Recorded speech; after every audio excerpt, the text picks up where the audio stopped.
Bugun men juda muhim masalani tushuntiraman. 1 iyulgacha 3 ta ma'lumotnomani tayyorlab qo'ymasangiz, ertaga pensiyaga chiqayotganingizda ayrim ish yillaringiz hisobga olinmay qolishi mumkin. Bu gap faqat pensiyaga yaqinlashganlarga emas, hozir 35-45 yoshda ishlayotganlarga ham tegishli. Chunki pensiya bir kunda paydo bo'lib qolmaydi. U bugungi hujjatlar. Bugungi ish staji va bugungi tasdiqlar asosida hisoblanadi. Shuning uchun videoni oxirigacha ko'ring. Hozir kanalga obuna bo'lib qo'ying, like bosing. Chunki bunday ma'lumotni vaqtida bilgan odam keyinlarini pulini va asabini saqlab qoladi. Men ko'p yillik tajribamda bitta narsani juda ko'p ko'rganman. Odam 25 yoki ultim yil ishlagan bo'ladi.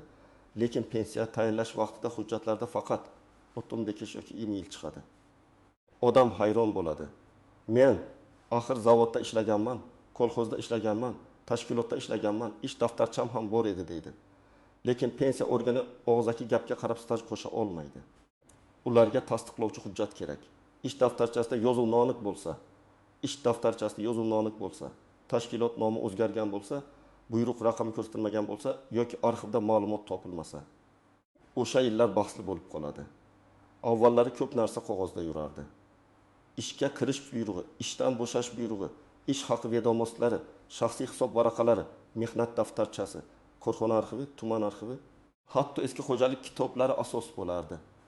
Hamma ma'lumot bitta elektron bazada turmagan. Bugun esa davlat bosqichma-bosqich elektron tizimga o'tyapti. Pensiya tayinlashda elektron ma'lumotlar, soliq organlariga topshirilgan hisobotlar, ijtimoiy soliq to'lovlari, jamg'arib boriladigan pensiya badallari, mehnat shartnomalari bazasi ko'proq ahamiyat kasb qilyapti. Bu yaxshi, chunki tizim tartiblashadi. Lekin xavf ham bor. Eski yillaringizda elektron bazada ko'rinmasa, ularni hozirdan tasdiqlab qo'ymasangiz, keyin isbotlash qiyinlashadi. Shu sababli men bugun 3 ta eng muhim ma'lumotnomani aytaman. Birinchisi, ish stajini tasdiqlovchi arxiv ma'lumotnomasi. Ikkinchisi, ish haqi yoki daromadni tasdiqlovchi ma'lumotnoma. Uchinchisi, elektron bozorda ko'rinayotgan mehnat faoliyati va sug'urta to'lovlari bo'yicha ma'lumotnoma yoki ko'chirma. Bu 3 hujjat bir-birini to'ldiradi. Bittasi qayerda va qachon ishlaganingizni ko'rsatsa, ikkinchisi qancha maosh olganingizni ko'rsatadi. Uchinchisi esa hozirgi elektron tizimda siz haqingizda nimalar borligini tekshiradi. Birinchi ma'lumotnoma ish stajini tasdiqlovchi arxiv ma'lumotnomasi. Men buni eng muhim hujjat deb bilaman. Chunki pensiya uchun eng avvalo staj kerak. Staj degani oddiy qilib aytganda, qonun bo'yicha pensiya hisobida tan olinadigan ishlagan davrlaringizdir. Siz 1992 yildan 1992 yilgacha bitta korxonada ishlagan bo'lishingiz mumkin. Lekin ish daftarchangizda yozuv noto'g'ri kiritilgan bo'lsa, masalan, ishga qabul qilingan sana bor, lekin bo'shagan sana yo'q bo'lsa, yoki muhir boshqa tashkilotniki bo'lsa, yoki korxona tugatilgan bo'lsa, pensiya tayinlashda savol tug'iladi. Shunda arxiv ma'lumotnomasi vaziyatni hal qiladi. Bu ma'lumotnomada odatda sizning familiyangiz, ismingiz, otangizning ismi, tug'ilgan yilingiz, qaysi korxonada, qaysi lavozimda, qaysi sanadan qaysi sanagacha ishlaganingiz, ishga qabul qilish va ishdan bo'shatish buyruqlari raqami yoziladi. Mana shu buyruq raqamlari juda muhim. Chunki falonchi ishlagan degan umumiy gap yetarli emas. Hujjat aniq manbaga tayanish kerak. Masalan, bir ayol 1999 yildan 1995 yilgacha tikuv fabrikasida ishlagan. Ish daftarchasida yozuv bor, lekin muhr yarmigacha o'chib ketgan. Fabrika keyinchalik yopilgan, nomi ham o'zgargan. Agar u arxivdan 1999 yil 2-martdagi 34 sonli buyruq bilan tikuvchi lavozimiga qabul qilingan, 1995 yil 20 avgustdagi P-15 sonli buyruq bilan ishdan bo'shatilgan degan ma'lumotnoma olsa, 6 yildan ortiq stajini saqlab qoladi. Aks holda pensiya organi qo'shimcha tekshiruv so'rashi mumkin, tekshiruv cho'ziladi. Hujjat topilmasa, staj hisobga kirmay qolishi ham mumkin. Ikkinchi ma'lumotnoma ish haqi yoki daromadni tasdiqlovchi ma'lumotnoma. Ko'pchilik faqat staj kerak deb o'ylaydi. To'g'ri, staj pensiyaga chiqish huquqi uchun muhim. Lekin pensiya miqdori daromadga ham bog'liq bo'lishi mumkin. Ayrim davrlar uchun oylik maosh, ish haqi vedomosti, shaxsiy hisob varaqasi, soliq va badal to'lovlari asosida pensiya hisob kitobi qilinadi. Agar siz yaxshi maosh olgan yillaringizni tasdiqlab bera olmasangiz, pensiya miqdori kamroq chiqishi mumkin. Masalan, bir erkek 2001 yildan 2005 yilgacha qurilish tashkilotida ustachi bo'lib ishlagan. O'sha paytda u oddiy ishchilarga qaraganda ancha yuqori maosh olgan. Lekin bugun elektron bazada o'sha davr ma'lumoti to'liq ko'rinmaydi. Agar u o'sha yillar bo'yicha ish haqi ma'lumotnomasini olsa, pensiya hisobida daromadi inobatga olinadi. Agar olmasa, tizimda ko'ringan minimal ma'lumot yoki boshqa tasdiqlangan davrlar asosida hisob ketadi. Farq oyiga 100 ming, 200 ming, ba'zan undan ham ko'proq bo'lishi mumkin. Bir oyda kichik ko'ringan farq 10 yilda juda katta pulga aylanadi. Bu yerda men tomoshabinlarga alohida aytaman. Ish haqi ma'lumotnomasi shunchaki ishlagan degan qog'oz emas. Unda oyma-oy yoki yilma-yil daromad ko'rsatilishi kerak. Qaysi davr uchun ma'lumot berilayotgani aniq yozilishi kerak. Tashkilot tugatilgan bo'lsa, bu ma'lumot arxidan olinadi. Tashkilot ishlayotgan bo'lsa, kadrlar bo'limi yoki buxgalteriya orqali olinadi. Agar korxona nomi o'zgargan bo'lsa, huquqiy voris tashkilotdan so'rash kerak bo'ladi. 3-ma'lumotnoma. Elektron bazadagi mehnat faoliyati va sug'urta to'lovlari bo'yicha ko'chirma. Hozir juda ko'p jarayon raqamlashtirilgan. Siz My.To'qqubuz ya IDXP pensiya jamg'armasi yoki tegishli davlat xizmatlari orqali o'zingiz haqingizdagi ayrim ma'lumotlarni ko'rishingiz mumkin. Bundan maqsad bitta. Qog'ozdagi hayotingiz bilan elektron bazadagi hayotingiz bir xilmi? Yo'qmi? Tekshirish. Men buni nega muhim deyapman? Chunki ba'zi odamlar 5 yil bir joyda ishlagan, lekin ish beruvchi mehnat shartnomasini elektron tizimga kiritmagan bo'lishi mumkin. Yoki ijtimoiy soliq to'lovlari noto'g'ri oyga tushgan bo'lishi mumkin. Yoki familiya almashgandan keyin eski ma'lumot yangi pasport ma'lumotlariga ulanmay qolgan bo'lishi mumkin. Ayollarda bu holat ko'p uchraydi. Turmushga chiqqandan keyin familiya o'zgaradi. Eski ish daftarchasida qizlik familiyasi turadi. Hozirgi pasportda boshqa familiya. Agar nikoh guvohnomasi yoki familiya o'zgarganini tasdiqlovchi hujjat bo'lmasa, eski stajni bog'lashda muammo chiqadi. Kimlar albatta xavotir olishi kerak? Birinchi navbatda 1990-yillar va 2000 yillarning boshida ishlaganlar. Chunki o'sha davrda korxonalar ko'p yopilgan, qayta tashkil qilingan, nomlar o'zgargan, arxivlar tartibsiz topshirilgan. Ikkinchi navbatda kolxoz, sovxoz, shirkat xo'jaligi, fermer xo'jaligi, mavsumiy ishlar, qurilish brigadalari, kooperativlar, kichik firmalarda ishlaganlar. Uchinchi navbatda ish daftarchasini yo'qotganlar yoki unda xatolik borlar. To'rtinchi navbatda uzoq vaqt norasmiy ishlagan, lekin ayrim yillarda rasmiy ishga kirganlar. Bunday odamlar aynan rasmiy bo'lgan davrlarni yo'qotmasligi kerak. Kimlar nisbatan xotirjam bo'lishi mumkin?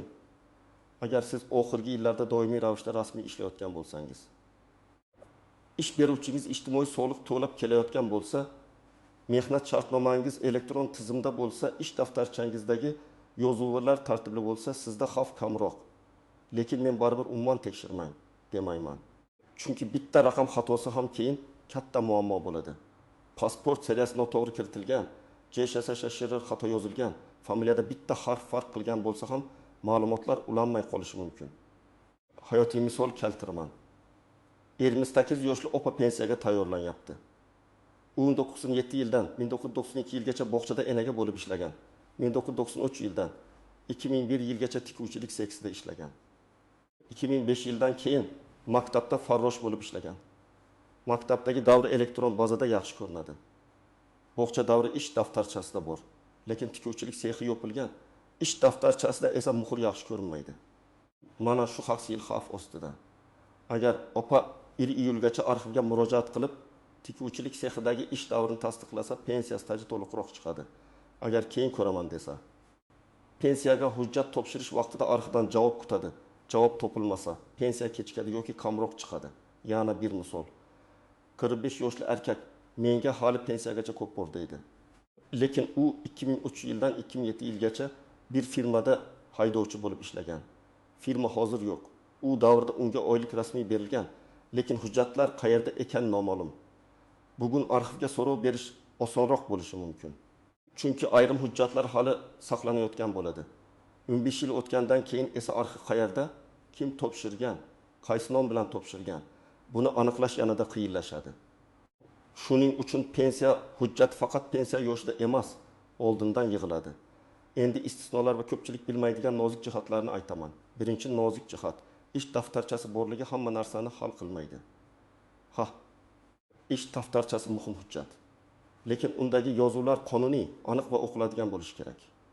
Agar yozuvda sana noto'g'ri bo'lsa, lavozim ko'rsatilmasa, muhr bo'lmasa, buyruq raqami bo'lmasa, tuzatishlar izohsiz kiritilgan bo'lsa, pensiya organi qo'shimcha tasdiq talab qilishi mumkin. Ikkinchi nozik jihat, korxona yopilgan bo'lsa, bu staj yo'qoldi degani emas. Korxona tugatilganda hujjatlari davlat arxiviga, idoraviy arxivga yoki huquqiy voris tashkilotga topshirilishi kerak. Muammo shundaki, odamlar qayerga murojaat qilishni bilmaydi. Birinchi qadam sifatida o'sha korxona qaysi tumanda joylashgan bo'lsa, tuman yoki shahar arxiviga murojaat qilinadi. Agar u yerda bo'lmasa, viloyat arxivi tegishli vazirlik yoki sobiq tashkilotning huquqiy vorisi orqali izlanadi. Uchinchi nozik jihat, familiya, ism, otasining ismi o'zgarishi. Ayollarda nikoh sabab familiya o'zgaradi. Ba'zan pasportdagi ism lotin yozuvida boshqacha. Eski hujjatda Kirilda boshqacha yozilgan bo'ladi. Masalan, Gulnora bir joyda Gulnara deb, Yo'ldoshev bir joyda Yuldashev deb yozilgan bo'lishi mumkin. Bunday farqlarni oldindan tartibga solish kerak. Nikoh guvohnomasi, tug'ilganlik guvohnomasi, familiya o'zgarganini tasdiqlovchi hujjat, pasport nusxalari bir joyda tayyor turishi kerak. 4-nozik jihat, harbiy xizmat, dekret ta'tili, bola parvarishi, o'qish davri. Yakka tartibdagi tadbirkorlik, dehqon xo'jaligi, chet elda ishlash kabi davrlar alohida tartibda ko'rilishi mumkin. Men bu yerda hammaga bitta umumiy qoidani aytaman. Har bir davr bo'yicha men shu davrda nima asosida band bo'lganman va buni qaysi hujjat tasdiqlaydi degan savolga javob bo'lishi kerak. Harbiy xizmat bo'lsa harbiy bilet, dekret bo'lsa ish joyidan buyruqlar va bola tug'ilganlik guvohnomasi, tadbirkorlik bo'lsa ro'yxatdan o'tganlik va to'lovlar, chet elda ishlash bo'lsa qonuniy mehnat shartnomasi va tegishli tasdiqlar kerak bo'ladi. 5-nozik jihat, guvohlar masalasi. Ayrim odamlar men bilan ishlagan 2 kishi guvohlik beradi deb o'ylaydi. Guvohlik ayrim holatlarda yordam berishi mumkin, lekin u doim ham asosiy hujjat o'rni bosa olmaydi. Ayniqsa ish haqi miqdorini guvoh bilan isbotlash qiyin.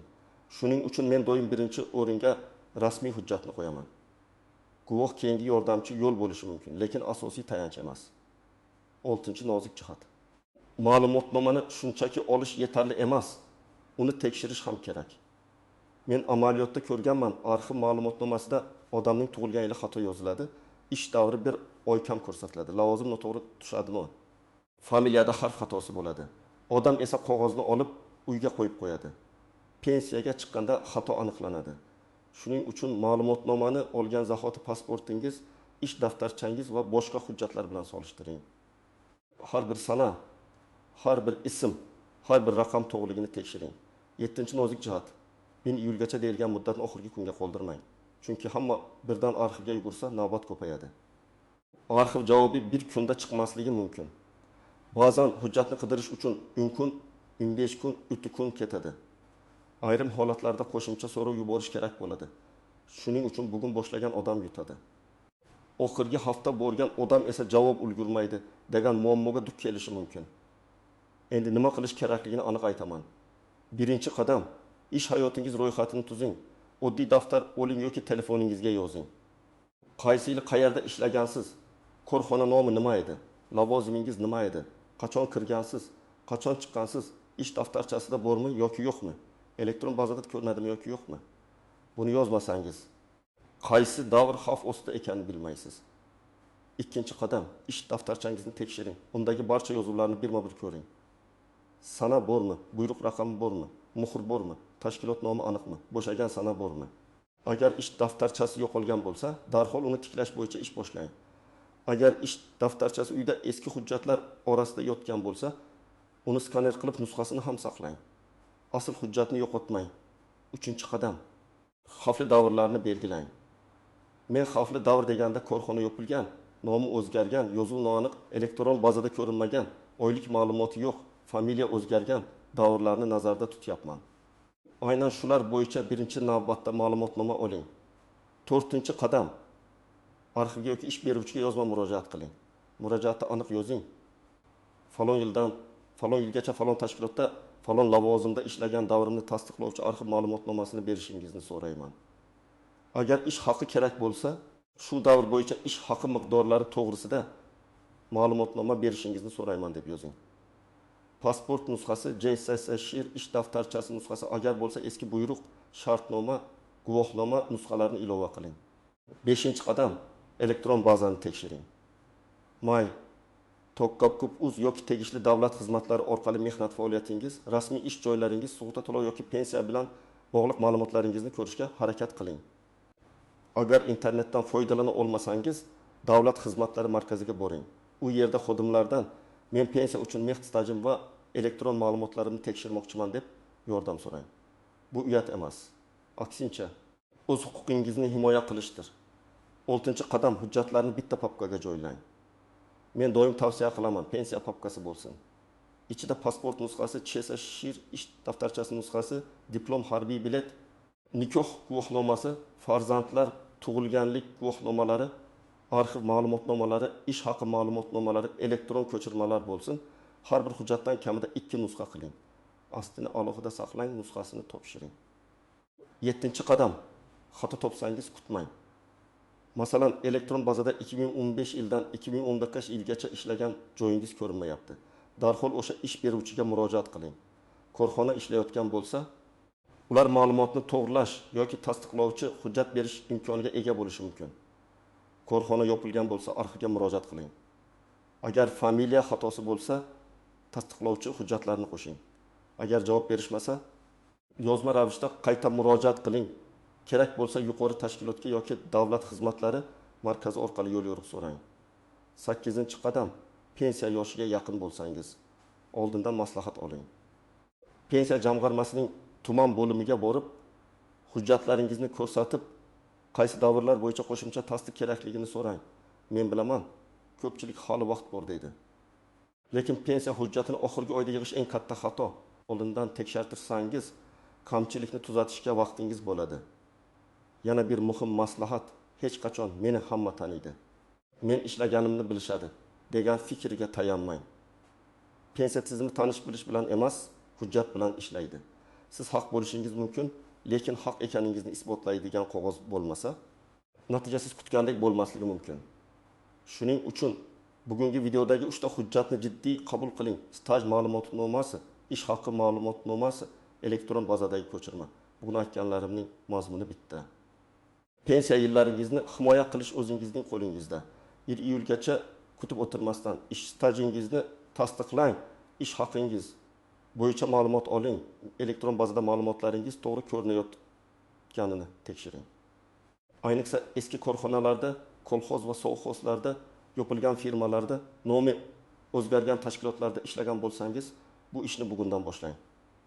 Agar sizda mening ish daftarchamda shunday xato bor, korxonam yopilib ketgan, familiyam o'zgargan, elektron bazada ish joyim chiqmayapti degan holat bo'lsa, izohlarda yozing. Men keyingi videolarda eng ko'p uchraydigan savollarga alohida javob beraman. Videoni foydali deb bilsangiz, like bosing, yaqinlaringizga yuboring, kanalga obuna bo'ling. Chunki bitta vaqtida olingan ma'lumotnoma ertaga bir necha yillik stajingizni va pensiyangizdagi katta farqni saqlab qolishi mumkin.